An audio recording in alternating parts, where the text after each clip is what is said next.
18 episode की शुरुआत में हम देखते हैं कि मोमो जब नीचे पहुंचती है तो देखती है कि उसे लेने के लिए गुए आया है। यह देखकर वो तो बहुत ज़्यादा खुश हो जाती है और वो भागते हुए गुए की तरफ जाने लगती है। और गुए जब मोमो के पास लिंगजी-कुन को देखती है तो उसे तो बहुत ज़्यादा जलन होने लगती है और मोमो आकर गुए को गले लगा लेती है और उसे पूछती है कि अगर तुम यहाँ पर आ रही हो तो तुमने मुझे बताया क्यों नहीं। तो गुए बताती कि मेरी मोबाइल टूट गई थी इसलिए मैं तुम्हें बता नहीं पाया। और इसके बाद वो दोनों जा रही होती है तो मोमो गुए को पूछती है कि क्या तुम ऐसे ही मुझे हमेशा लेने के लिए आओगे। तो गुए बताती कि हाँ, अगर ऐसे भी हो मैं तुम्हें हमेशा लेने के लिए आऊँगा। और मोमो देखती है कि गुए की मूड थोड़ा सा ऑफ है तो उसे पूछते कि क्या कुछ हुआ है। तो गुए बताती है कि तुम्हारा जो दोस्त लिंजी-कुन है ना, वो बिल्कुल भी मुझे पसंद नहीं है। और यहाँ पर मोमो समझ जाती है कि गुए को जलन हो रही है, इसलिए वो गुए को बताती है कि तुम्हें लिंजी-कुन से जलन हो रही है। और इस बात पर तो गुए उसे कुछ ही बोलता नहीं है और उसे डायरेक्टली जाकर किस कर देती है। और इस बात पर तो मोमो हैरान हो जाती है। और उसके बाद वो दोनों घर पर होते हैं तो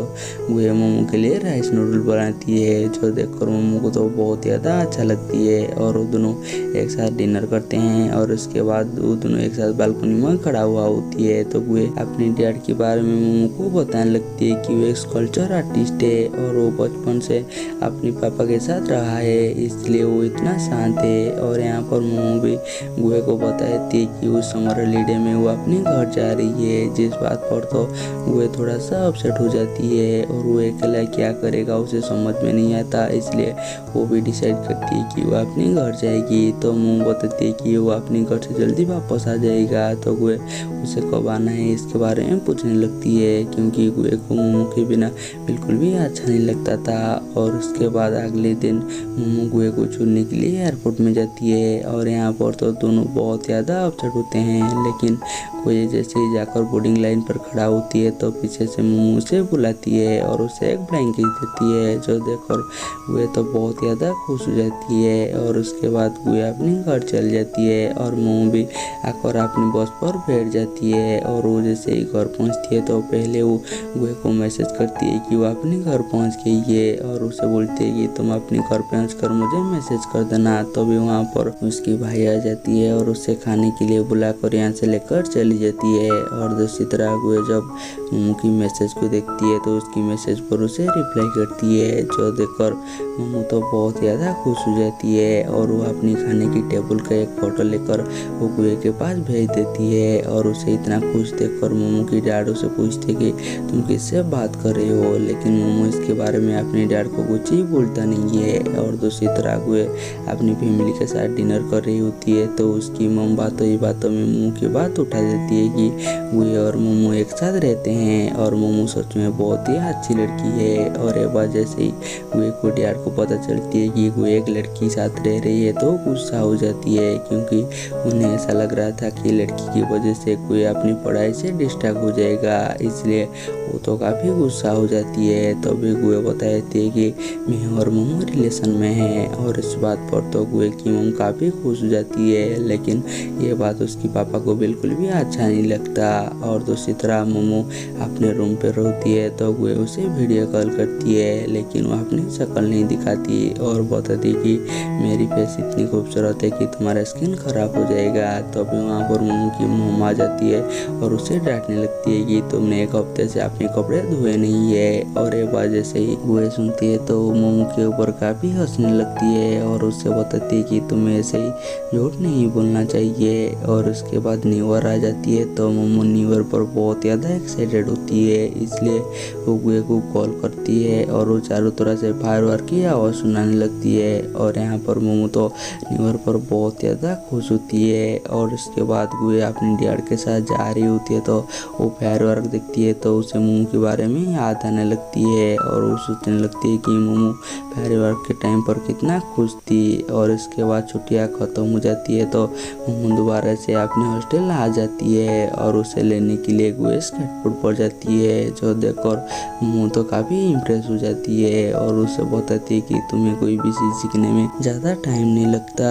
और गुए मोमो की सारी सामान लेकर अपने घर पर आ जाती है और वो मोमो की सारी सामान को साइड करती है और वो मोमो के पास जाकर उसके हाथ को पकड़ लेती है और उसे बोलती है कि तुम हमेशा मेरी ऐसी हाथ पकड़ रहना और मैं तुम्हारी सारे सामान उठा लूँगा। जो सुनकर मोमो तो गुए को देखने लगती है और उसे पूछती है कि तुमने ये सारी बातें कहाँ से सीखी। और क्योंकि वो दोनों बहुत ही लंबे टाइम के बाद एक दूसरे को देख रही होती है, इसलिए वो दोनों एक दूसरे को गले लगाने लगती है। और उसके बाद गुए अपनी लैब पर होती है तो वहाँ पर उसकी प्रोफेसर और वो सीनियर आ जाती है। और जैसे ही जावली सीनियर को देखती है तो जाकर उसे बात करने की कोशिश करती है, लेकिन वो सीनियर तो गुए की बहुत ज़्यादा तारीफ करने लगती है, जो देखकर जावली को बिल्कुल भी अच्छा नहीं लगता। और दूसरी तरफ मोमो अपने ऑफिस पर होती है और उसे ऐसी एक काम मिलती है जिसके बारे में उसे सही से पता नहीं होती। और दूसरी तरफ प्रोफेसर के साथ वो स्टूडेंट होती है और उसे बताती है कि जावली और गुए सच में बहुत ज़्यादा टैलेंटेड है, इसलिए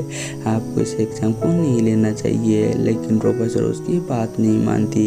और दूसरी तरफ गुए अपने लैब में खुद से बनाया हुआ एक गैजेट को लेने के लिए जाती है और जब उसी गैजेट को सीनियर देखती है तो उसे पूछती है कि क्या तुम इसे मोमो के लिए बनाए हो। तो गुए उसे हाँ बोल देती है। तभी वहाँ पर जावली आ जाती है और उन दोनों को एक साथ देखकर उसे बोलने लगती है कि क्या सीनियर तुम्हें टिप दे रही है, लेकिन गुए उसे कुछ ही बोलता नहीं है। तो सीनियर उसे वही गैजेट दिखाकर बताती है कि गुए ने ये मोमो के लिए बनाया है और मैं उसी के बारे में बात कर रही थी। इसलिए जावलू उसी के बारे में गुए को पूछने लगती है, लेकिन गुए तो उसे कुछ ही बोलता नहीं है और वो अपने घर चल जाती है। और रात में वो चारों तरह से लाइट ऑफ कर देती है और उसी गैजेट को जलाने लगती है, जो कि विदाउट इलेक्ट्रिसिटी पर भी वो जल सकती है। और वो मोमो के पास लेकर आती है, जो देखकर मोमो को तो बहुत ज़्यादा अच्छा लगती है। तो गुए उसे बताती है कि ये अभी इतना परफेक्ट नहीं है, जल्दी मैं उसे बहुत ही अच्छी तरह से बना लूँगा।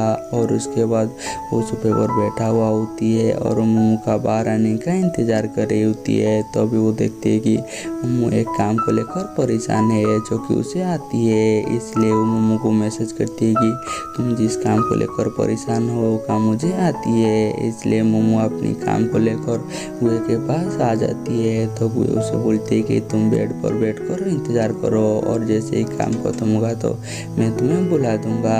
और उसके बाद वो अपनी काम करने लग जाती है और मोमो यहीं पर बेड पर कर बोर हो रही होती है, इसलिए गुए की बेड पर सो जाती है। और जैसे ही गुए काम खत्म करती है तो वो जाकर मोमो को देखती है कि मोमो तो ऑलरेडी सो चुका है, इसलिए मोमो को एक बार से हल्की से आवाज़ देती है, जो कि मोमो तो सही से सुन भी नहीं पाता। और उसके बाद हमें एक फ्लैशबैक सीन दिखाई जाती है जहाँ पर कि हमें पता चलती है कि गुए ने ऐसे ही स्केटबोर्ड नहीं सीख लिया, उसे सीखने के लिए उसने सच में बहुत ज़्यादा मेहनत की थी ताकि वो मोमो को पूरी तरह से इम्प्रेस कर सके। और यहीं पर हमारी ये एपिसोड ख़त्म हो जाती है। हम मिलेंगे जल्दी नेक्स्ट एपिसोड में।